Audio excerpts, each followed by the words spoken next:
Hello, in this video I want to show you how to install Google Classroom on your iPhone 14 Plus.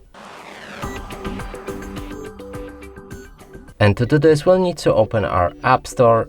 Here click on the search, then on top of the screen and find Google Classroom.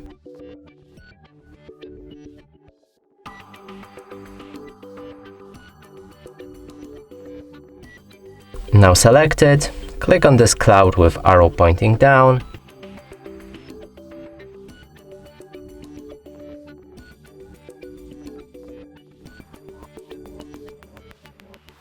When the download is finished, you'll be able to open this app.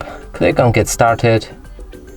Here you need to sign in with your Google account, so let's try that.